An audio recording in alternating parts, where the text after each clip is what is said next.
boy Al Jones, the God, and you already know where we at with it. And where we at with it is in my favorite place to be, and that's right here with y'all ranting and raving about random topics on my videos. I appreciate y'all for rocking with me this time. You already know, social media, all that good stuff. Make sure you hit that subscribe button, hit that like button, share this video for me if you could. Today, back with another movie review.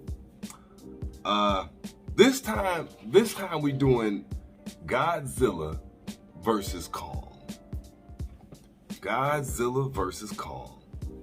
Now, I know a lot of us have been waiting for this movie. I've been waiting for this movie too.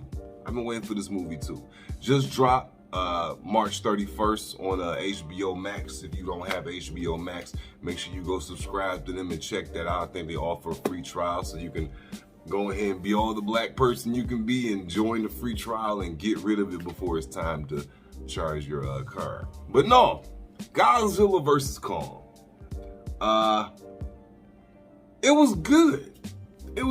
I mean, of course, with this kind of movie, the main attraction for this kind of movie is the actual fight between Godzilla and Kong. I feel that Godzilla beat the shit out of King Kong. And it kind of wasn't even fair. I'm probably going to skip over a whole lot of shit in this review, because the actual human aspect of any Godzilla movie, any Kong movie, is kind of fucking pointless.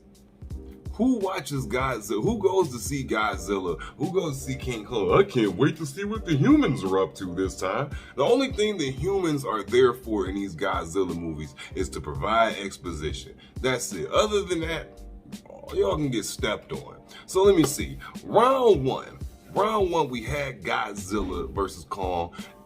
Right when King Kong was being taken from Skull Island. So what it was, there was this power source somewhere coming from beneath Hollow Earth. Hollow Earth is basically an Earth under the Earth. It's kind of, it's like the upside down. It's like when you go there and at a certain point you jump up in the air and like gravity is like stuck right in the middle, and then you fall to like the other Earth. It's really weird. But they were looking for this power source, so they got Kong from Skull Island to basically go down to this power source to see if he could survive down here or some shit like that. No, this part was kind of pointless or whatever. So they get Kong from Skull Island. They're taking him over to Antarctica to go to this power source. They got him chained up on this aircraft carrier, heavily sedated, of course. And then, you know, of course, you always got some little white girl. That's the only one that can communicate with the big, mean, hairy ape, some small white girl.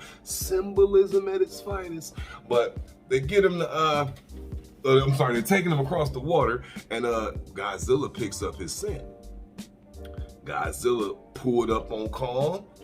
All hands, no feet, all hands. Beat the shit out of King Kong on this aircraft carrier. It was pretty kind of unfair.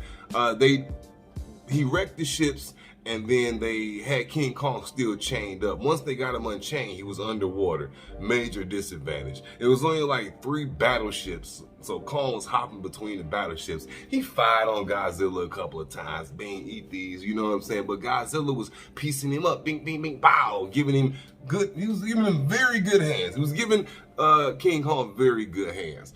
Godzilla ended up being the victor in that little skirmish. Left Kong laid out stanking on his back and shit.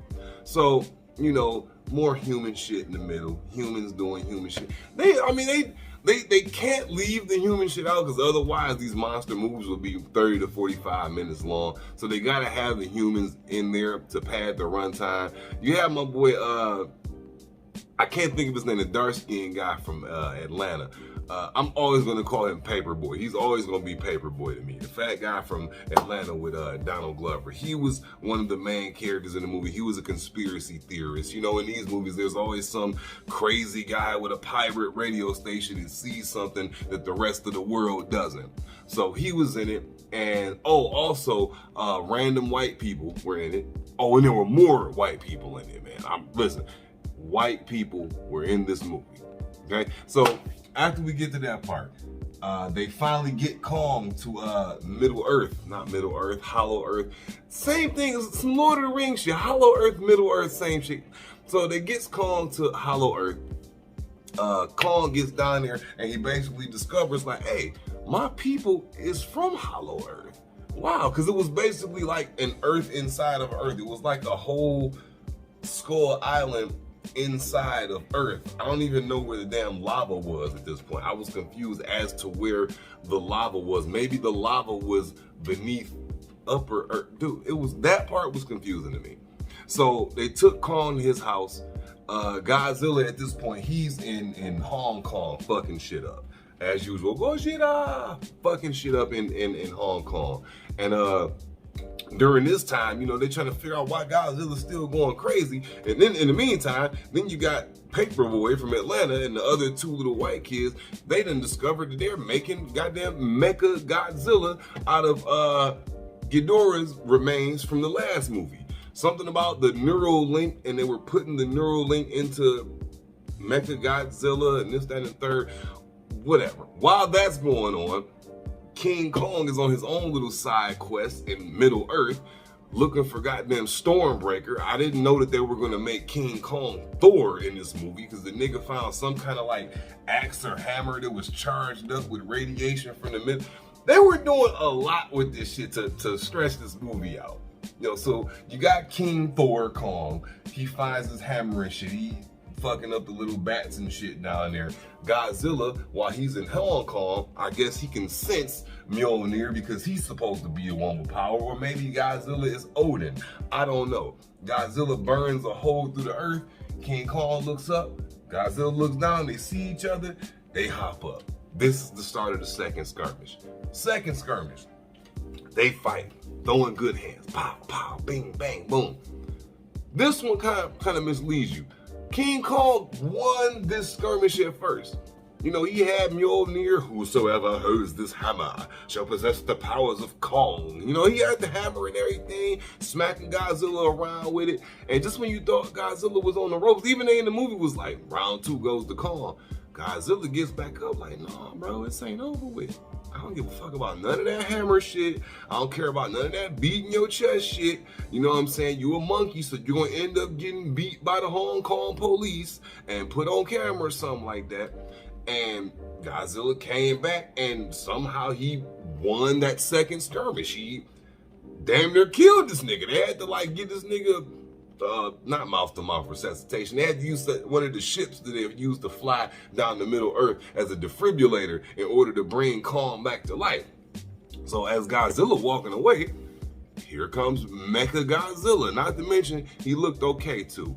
Mecha Godzilla come beating the shit out of Godzilla, fucking him up. And after they did the defibrillator shit, waking up Kong, Kong wakes up and he comes to help Godzilla. He gets his hammer, he's swinging it at him and wasn't fucking with him. And Godzilla shoots his fucking mouth beams at Kong's hammer and charge him up, and he turns into Thor and shit and starts slicing up Thanos. I mean, Mecha Godzilla, he went for the head and all the other stuff. And that was pretty much it. I mean, it's really not too much to tell about this movie. It was okay. It wasn't, I mean, I didn't think it was gonna be an edge of the seat, but it was like the only thing we tune in for these movies for actually are the monster action. So the human aspect is really not much to talk about. But I'm gonna go ahead and give Godzilla vs. Kong 3 smoke clouds out of 5. It wasn't bad. It wasn't bad. But I hate the humans in this movie. I hate the humans in any monster movie. But I appreciate y'all for rocking with me. Thank you very much. If you enjoy the content, I'll keep doing more movie reviews and more reaction videos and all that. Make sure once again you subscribe to the channel, like the video, share the video. Peace.